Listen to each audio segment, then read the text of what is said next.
morning. This is Stan in Gainesville, Florida, and you are listening to Light Talk. Hi, this is Steve in Dallas, Texas, and today we are discussing reviews, tracking versus queue only, and zipcord on Light Talk. And this is David coming to you from beautiful, sunny, cold, kind of windy at times, Chicago, Illinois. And if you don't already know, you are listening to Light Talk, and we are the Lumen Brothers. Hey, man, just because you brought up the weather, I just want to interject that the weather in Florida in the last 2 days has been, let's just say, perfect. Like 72 degrees, a tiny little chill, sunny skies. Like I'm sitting on my patio doing schoolwork. It's just been beautiful. And because of that storm we had on Friday, did you guys see that? That thing was like from south of Tampa all the way to Washington. It was amazingly bad. We lost power for a few hours, and the leading edge on radar had all these red spots. It was wicked bad. And now it's like Jefferson says, he always likes a good storm to clean things up. So I would say we had a Jeffersonian storm, and things are pristine right now. Just that's beautiful. Good. 2 days out of 365 is not bad. I'll take it. Speaking of storms, it took me forever to get here from South Carolina. I had to go through Charlotte, and then they canceled 3 flights because this horrendous storm came through unexpectedly. This dropped 8 inches of snow in Chicago. They had to route me through Memphis, and I finally got here for load-in. And so the weather's been iffy out here, typical Chicago. But anyway, welcome to Light Talk. This is episode 107, which means that it's, can we do the math? What episode of what season? Well, 52 weeks in a year. That's 104 for 2 years. So it would be the 3rd episode of the 3rd season if my arithmetic is correct. So welcome to episode 3 of season 3. I heard we might get canceled. We may get canceled. But hey, what are you going to do? We'll do a spin-off. No, we're not getting canceled. That's right. We can jump the shark, and there'll be Chachi and what was that show? Chachi I don't know. But wait a second. Wait. You heard that in the background? I hear it. Something's coming off the ticker tape. Do you remember the ticker tape? Oh, look, it's a bulletin. It's a bulletin that just came into Light Talk Central. That we've been extended for another season. No, we haven't. But the bulletin says that we have some late breaking news coming in from our advertising department. And so, Steve, why don't you... We have one? Yes, coming in hot off the press from China. And it's the middle of the night there. Just in, illegitimate panda has demanded we pull dirty DMX. Oh. The panda feels that we have besmirched the good name of Ann McMills. She would never be part of anything so lowbrow. This was obviously unintentional, as we love Sister Ann, and we hope the panda will reconsider their sponsorship moving forward. See what happens when you start doing sponsors, David? See what I told you? Screw the panda. That's what I say. I don't know. I go to Happy Panda Chinese restaurant. I'm going to do that later today. It's good. Happy pandas are important. Yes. All you can eat buffet? No. This is real panda food. Ooh, panda food. I always wanted a panda when I was a kid, but then I settled for a koala bear. Okay. Let me tell you about Chicago. I'm in Chicago here doing this giant show, a production of Moby Dick. And in the show, there are like every type of effect you've ever wanted in a show is in this show, including a Kabuki drop. Right? Oh, wow, cool. Yeah, Kabuki Drops. Everybody loves a Kabuki. Very cool, very cool. You know, I studied Asian theater in graduate school because I went to the University of Hawaii, so Kabuki's cool. And we used to bring those guys to Hawaii, but I had not seen it in Japan. I'd love to see some of that stuff in Japan. I think I'd appreciate it more now than I did when I was a grad student. Right. First of all, it's being done in one of my favorite theaters in the world, the Harris Theater, which, as I was telling Steve earlier, is located like 100 feet underground in Millennium Park, right? Yeah. And it's really cool, and I love the architecture of the space. Oh, yeah. I love the front of house lighting positions. I love the fact that the front of house is severely raked so that they can see the floor. And I love the fact that I'm working with the wonderful people at Chicago Opera Theater, my good friends Terry Harper and Rick and David Bradkey, my associate, and of course Anya, the incredible stage manager there, and all the people that I'm not mentioning right now, but what a great company that is. I also love the fact that this crew is one of the best crews I've ever worked with. I have an unbelievable electrics crew. Kevin is my ME, follow spot operators, Neil, Alex, and of course my wonderful board operator and programmer, Justin.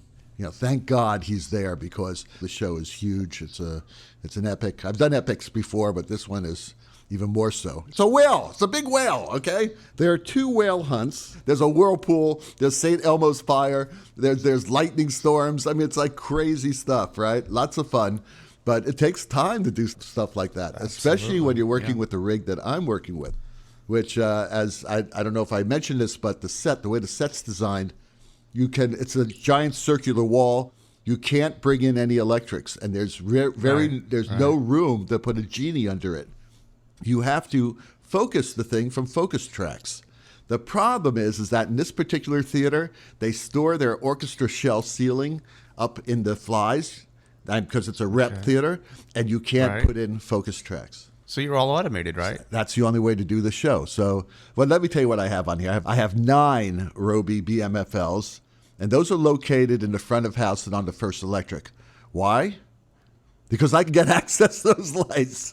They're arc fixtures, right? So I can get access to them, lamp lows, that sort of thing. Everything upstage of the First Electric cannot come in. So after that, I've got 20 High End SolaFrame 2000s, 6 High End SolaFrame Theaters, and those SolaFrame Theaters are just to light the walls, basically. But I'm using it for other things too, but they're primarily to just give me color washes on the walls. And 6 German Light Products S350 profiles. And they're like the utility knife of the show. The reason why I got all of these lights upstage, they're all LED. Why? No lamp burnout. That's right, no lamp burnout. And of course, the very first lighting session, one of the BMFLs, the light burns out. So that's easy. It was in a box boom, so we just climbed up there and changed the lamp. But boy, if that light was overhead, I wouldn't be able to use it for the show. There's no way to get to it. So anyway, I just want to say a couple of things about these lights because they are really quite spectacular. I'll start with the GLP product. It's rated at 9,000 lumens. Now, everybody who listens to the show knows that Steve and I think Stan looks more for quality than quantity. Depends on the venue. Depends on the venue, exactly. I was a little nervous at 9,000 lumens because my trims are at like 32, 35 feet. They're pretty far away, right? Yeah. Well, let me tell you something. These lights are just as bright as any of the others in this rig. In my eye, it's hard for me to tell the difference. It really is. Because there's perceived brightness versus measured brightness. That's right. Very good, Stan. It's perceived brightness. So it mixes in fine with these 23,000 and 27,000 lumen fixtures. So that is not an issue. Now let's talk a little bit about the optics. The zoom is amazing on it. The shutters and the edges are amazing. On a previous show, we already talked about the diffusion. The edges can be beautifully diffused. There are a lot of shutter cuts that I could do with these fixtures that I couldn't do with other fixtures because they're very precise and there's no flare from the shutters. So it's German. It's German. That's all you have to say. It's German. German engineering. Exactly. It's like when you used to use panties. Panties were an Austrian light. Oh, I'm a big panty knowledgeable And the guy. lenses themselves on the panties cost like $20,000. More than that, I've got a few, yeah. For good reason. So anyway, with the shutters, you can put them in at any angle you want. Very similar, actually, to the High End SolaFrame Theatre, which I was also on the show, the first time I used them on the show, which I also love. I'll get to those in a second. But again, I have these windows I have to shutter to. They work terrific. And the effects engines. I mean, I'm doing all these different, like St. Elmo's fire effects, Aurora Borealis's, water effects, anything you want to do with this fixture, it really does. Because they have a really good set of gobos. I'm going into Stan's little pet peeve about some of the products that he's been using lately. If you don't have a really good set of stock gobos, like breakups, linear breakups, alpha rays, maybe some cut glass, some crystals, things like that. It's kind of difficult to create some of these effects that we use all the time, especially water effects. Now, I needed a set of lights, 5 to be exact, to light this huge expansive circular wall. I wanted to get a great color tone on it. So I was looking for a fixture that, of course, was quiet and would also give me a very even color field when it's completely zoomed out, and be able to mix that color field without any weird color aberrations. And I must tell you, again, in tribute to the optics of the high-end equipment, the High End SolaFrame Theatre suit the bill perfectly to give me these color washes. And I go from all hues and all saturations and, slow dims and things like that, because these walls have to morph from moment to moment in color. I also use the patterns. Sometimes I would wash the walls in patterns that the SolaFrame theaters had in their stock patterns. I wish they had some alpha rays. So that right in front. Alpha rays would be great, maybe a few more breakups. But that being said, for the purpose that I used them for, they were absolutely perfect. Also, I used them for backlight. They're very powerful. And, like I said before, totally silent. Again, I would recommend, if you're in a sound-sensitive environment, there's nothing like it. There's nothing out there like it. There are no fans. It is perfectly silent. The optics are great, and they're very, very, very bright. So You got some nice lights in this rig, man. I've got some great lights in this rig. You got some great and lights. The BMFLs have great CRI. So I'm like saying, this looks like any other, production. This doesn't look like an LED show at all. So kudos to both high-end and German light products. And I must tell you... And Roby. And Roby too. But, BMFL is an older light, but it's a workhorse, and it's a great light. It's more like a Viper. But, kudos to Roby as well. So... hey, that's what's going on in Chicago. Amazing, David. It's great. Thanks for posting all the pictures and the videos and watching you work and make that beautiful set. I did a Moby Dick, not on the scale that you were doing years ago, but it was sort of in the style of, it was sort of inspired by Robert Wilson sort of aesthetics. I love the story, love the show, and I wish I could be there to see it. So wish you a great opening, and can't wait to see the photos. So Steve has the first question of this week's show. Yes, the question comes from Pablo in Mallorca. And he says, how do you feel about reviews? Well, a review is an odd little thing that we kind of live around, and we love it when it says something nice about us, and we hate it when it says something bad about us. I think the thing we have to remember about a review is that the reviewer's job is to somehow honestly communicate his or her feelings about the show. They're reacting to the actors on stage, to the script, to the design, and they're trying to put that in context with, I guess, the society we're living in. And some reviewers do a good job at it, and some reviewers don't do such a good job about it. When I look at a review, for me, a hallmark of a bad review is when it's script analysis. The reviewer also is writing, for the local newspaper, and they're writing food reviews, they're writing flower show reviews. They're just, in many ways, they're reviewing everything that's happening in the city. And some things they know a great deal about, and some things they know less about. So I think finding a good reviewer these days is very difficult. So I guess my suggestion to you is, when you get a review, take it for what it is. If you're going to, strut around and show everyone the good review, then you need to kind of strut around and show everyone the bad review too. So, Steve is getting at this, I think, but there are, if somebody's just giving you the plot synopsis, that's not really a review. And it depends on the level of knowledge, I think, of the reviewer. There are reviewers who really know what they're talking about, and then you could sort of feel like that evaluation is valuable, right? Not all. Yes, everybody has a right to an opinion, but not all opinions have the same weight or value. So if the person knows what they're talking about, they've been doing this for a while, they understand the theater, then perhaps you put some weight on that review and you take it to heart. If they're just somebody who this is a hobby and they actually are have a different job and they do this. Maybe they don't have a sense of what they're seeing. So I think it depends upon the education and background of the reviewer, which would reflect on how you should take that review. Reviews are double-edged swords, and they can be politically advantageous and extremely politically damaging. I've always believed, and still believe, that the best review a lighting designer can get is no review, no mention. I'm reminded of a story about a review that was an example of a reviewer sort of, using their power in a really sort of, let's say, over-the-top way. It's kind of famous. And I was thinking about it because I was listening to some George Harrison the other day on Pandora Radio. And I thought about this concert that I saw in New York City at Madison Square Garden. And it was a George Harrison concert that was opened with sitar music from Ravi Shankar. And if you guys remember, that concert was reviewed by some critic in New York who really ripped George Harrison to shreds. They just went on and on about how bad that concert was.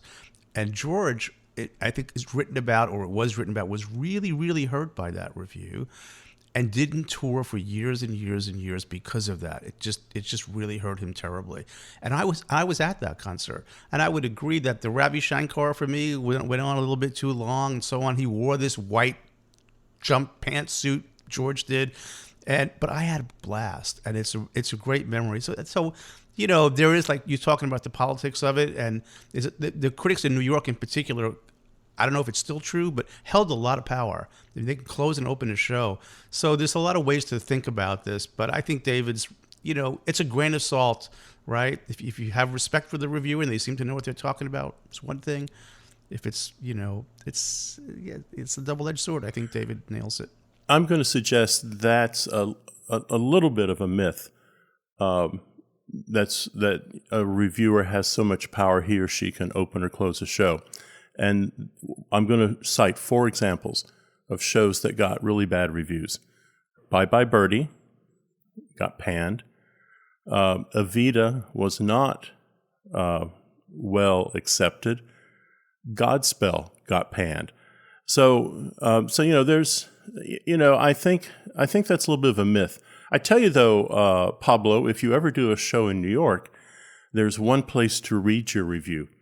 And so what you do, you open your show off-Broadway or on Broadway, and you head off to Sardi's on 44th Street. And you go to the restaurant, and you get there, and you wait for the New York Times to hit the stands about 12:30 in the morning, and you have your coffee and dessert, and you can read in real time almost what they thought. And that is a great tradition in New York. You know who I really respected, who I thought was a really great theater critic in New York, was Frank Rich. A really good guy, very thoughtful. Now he became a sort of an op-ed person, but his reviews were always pretty thoughtful. He knew a lot about the theater, and that's the thing. A good reviewer they need to be dramaturgs, they need to be designers, they need to be actors, or they need to have that knowledge. They need to be have of the theater in a sense. And understand theater. And he would hang out with theater people, so Right. He understood that. Anyway, our next question comes from Alice in Sweden, and first of all, let's celebrate Pablo from Mallorca. Isn't that our first question from Mallorca? Absolutely, our first question from Mallorca. Well, thank you, Pablo. Welcome to the family. So Alice in Sweden asks, how do you balance thinking and doing? That is to say, have you ever missed a deadline? Yeah. Balance thinking and doing. My friends always ask me that question. How do you balance this life? In your craziness, how do you? David doesn't sleep. I don't. No, I sleep. I have to sleep, but I write things down, and I have electronic organizers, and I have Apple iCal and all that stuff, and things remind me. And yes, it's a big part of this by the way, is something that we call multitasking. Now, what is multitasking? Multitasking is not doing two things at the same time. It's arranging how to do two things or more within a period of time. That's what true multitasking is. So you have to have a schedule. And yeah, and I was kind of joking around. Yes, I miss deadlines. Actually, I've never missed a show deadline. I've never missed a show deadline. If the plot wasn't totally ready, I would send what I had. It was enough for them to at least get an inventory and to do a shop order and all that. But 99% of the time, all my paperwork is there on time. You should always follow the rule of the contract and try to get it there a few days in advance. Because you know something? Talk about politics again. A big part of getting hired is being good to the staff you're working with and being considerate of their time. Because the longer you take getting your work in to them, the harder their job is. So if you get your plot and your paperwork and all that in early, a few days early, a week early, boy, they're happy. They're happy because they also know that you're a professional. You're not going to wait. The worst thing you do is be late. You never be late. Calls, never be late for a call. Be at least 5 minutes early, especially if you're an assistant. Okay? Make sure that focus tape is down, ready to go. But it's the same thing with deadlines. Don't miss deadlines. Yeah. Well, so about deadlines, I don't miss them. I think to David's point about multitasking, I would sort of add a little bit of light on that. I think if you're successful, you probably have a range of projects all under contract or all happening at the same time, and you are committed to them, but you're not touching all of them at the same time. So you're alternating between a little progress on this one, a little progress on that one's coming up. So you are bouncing back and forth between those projects. And for example, if you are on a show and you haven't talked to the set designer in a week, you probably ought to touch base and find out what's going on. There's that proactivity piece. But I can't think right now, but I probably have 4 or 5 projects cooking in different phases of development at this moment. And I got to touch them all. Like this morning, I've got to send out an invoice because I do my own billing. That's been sitting for a week. I want to get paid. You know, that's a project too. There's a lot of things that you've got to touch on. So with that, but I don't think you want to miss a deadline. I think there's a subtlety to Alice's question here that we're missing. Take a look at it again carefully. How do you balance thinking with doing? Maybe Alice's problem is she spends a lot of time in research. She spends a lot of time in letting the ideas percolate, and she's not giving her enough time to execute.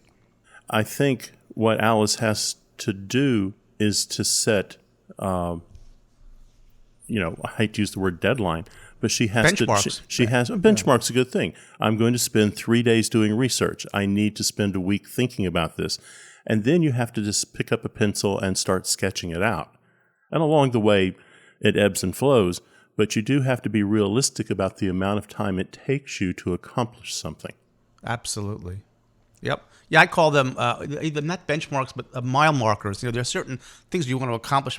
In architecture, we have that. They do it in numbers. It's like 25%, 50%, 75%, 100%. And each of those phases, there's a particular type of work that you're engaging in. Yep. Well, I have the next question, and it comes from Mark from the LD Forum, who posted, tracking or queue only, which is best?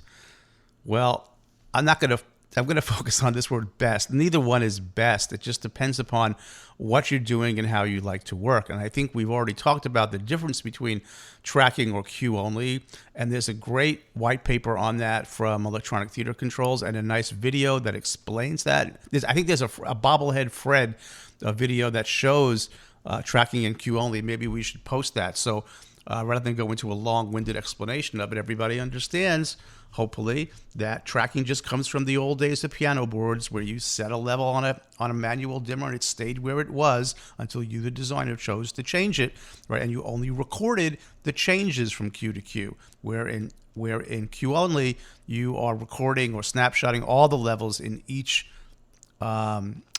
queue. And I think part of it had to do with memory. We could only hold so much information, back in the old days. And as computer memory increased, there's no reason to not work in Either, just depends upon, and most consoles now give you the option, I believe.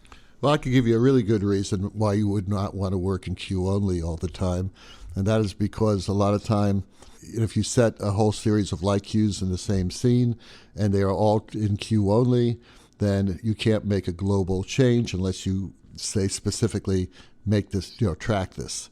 And again, it has to do with what you're used to working in. But I just find tracking just so much easier for me because 90% of the time I want things to track.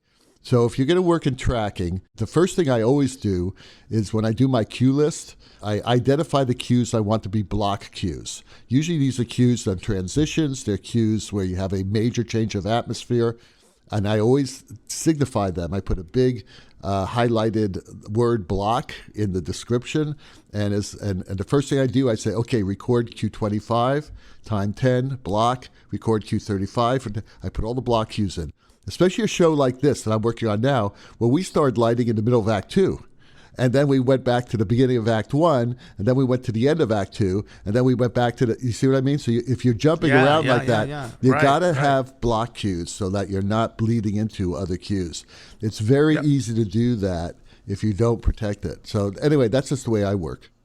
That makes perfect sense. You just described what Bobby Harrell talks about all the time. Yeah. And Bobby says there are people who think they know how to use tracking, and there are people who know how to use tracking.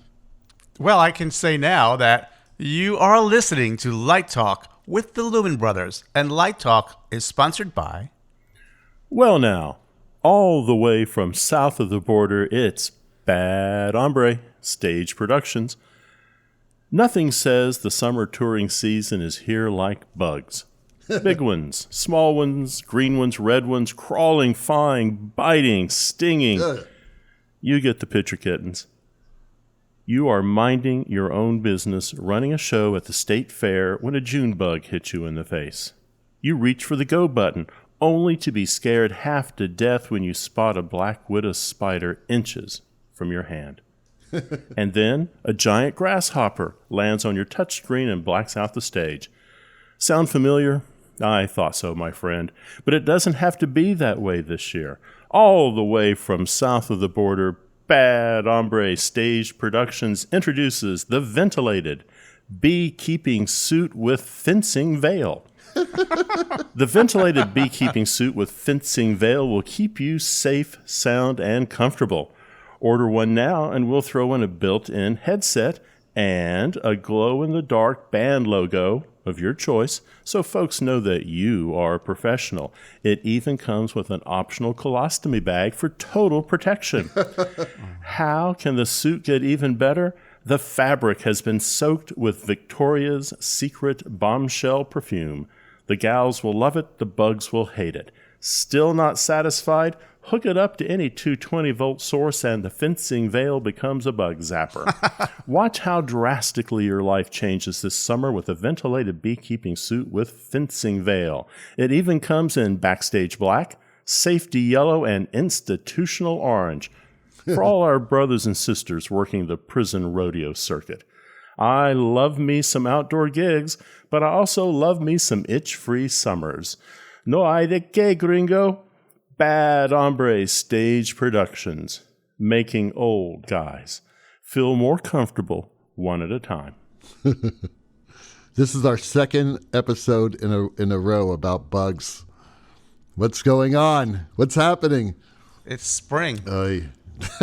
And now, back to Light Talk. So, those ducks in the background tells us that it's once again time for our Let's Talk About segment. And this week, something very topical, because a friend of ours, I'm not mentioning his name, but his initials are Steve Shelley, had actually something happened to him on one of the forums. And there was a question, it was an innocent question, about how you could find inexpensive field templates. And as we all know, Steve Shelley was the one who actually created the field template. He's got, I believe he's trademarked it. I believe he's copyrighted it. It was great service for people who hand draft. And there are some people who still hand draft. And I think that's great too. He sells his templates for not a ridiculous price. I mean, I think it's like $7 to $8, $9, something like that. And people were wondering, why does somebody charge so much money for a piece of plastic? Well, you know something? We can look at almost any product that's made and say this is overpriced because really, how much does it cost to create this piece of paper? Yeah, or this book. Look at a book. Well, don't you think it should be given away for free, David? You like free. Okay, I'm a socialist up to a point, okay? But no, I don't believe it should be given away for free because what you're paying for is the idea, and that's what intellectual property is about. The research it takes to come up with the idea or to come up with the product, all that costs money. Prototypes, beta testing. Yes, you could look and say, okay, that piece of software, why are they charging $5,000 for it? I know that there was this old argument about Cast and Wig. It was a very expensive program, right? That's my point, to develop. And people that's how we financed it. People bought it. That's how they were able to do it. Exactly. Well, look at the Tesla, the same thing. I mean, all these products take a lot of money. You can't say, okay, that's just a bunch of, that's $10,000 in aluminum and that's $18,000 in, engine parts or whatever. No, it's not like that. It has to do with research and development. I don't know. That's just how I feel about intellectual property. It's got to be protected. And as artists, it should be more important from our point of view because we deal with intellectual property all the time. Your work out on stage, your lighting design, that is your property. It says so, or it should say so, in your contract. Two things we need to keep in mind. First, if we had invented something and that was part of our livelihood, we would want people to pay for it. And if you had invented something, you would want people to pay you for your time. So I think it's only fair that we pay people for the products they produce. I think the villain here is not wanting to find the field template for free or how you can make a copy of it. The villain here is the post comes from a high school teacher who works in a district, as my wife does, that wants the high school teacher to pay for everything out of their own pocket. I mean, for those of you who teach, you know what I'm talking about. How many times have you bought How many times have you bought pencils for your students? How many times have you bought paper for your students? How many times have you paid for, any number of things? The school districts put such a burden on our teachers that I understand why he or she is looking for something free. After a while, you go, well, heck, $8, that's not so much. Depends. It depends on how many thousands of dollars that teacher has already put into their school system. So, difficult place, but I urge you to go to your principal. I urge you to go to your boosters club and pass the hat around a little bit. And these things will last you a lifetime. Once you have them in your inventory, they're not going to fall apart the way a piece of paper that you cut out. It's not even going to work. Just find a way to find that money. Okay, our last question comes from Jim in Austin, Texas. Jim, you're scaring me. Please settle an argument. When I use lamp cord or zip cord, it has 2 wires. Which is the neutral, ribbed or flat side? I don't know if it matters, but I looked up the National Electrical Code, and the correct answer is ribbed. That's what I thought. Ribbed is the neutral on zip cord. Wow, I can go on now that that's settled. Wow, I'm relieved. And I got it right. Right. Thank God for that. So that Hammond organ solo way in the background tells us that once again, you spent another Saturday morning listening to Light Talk.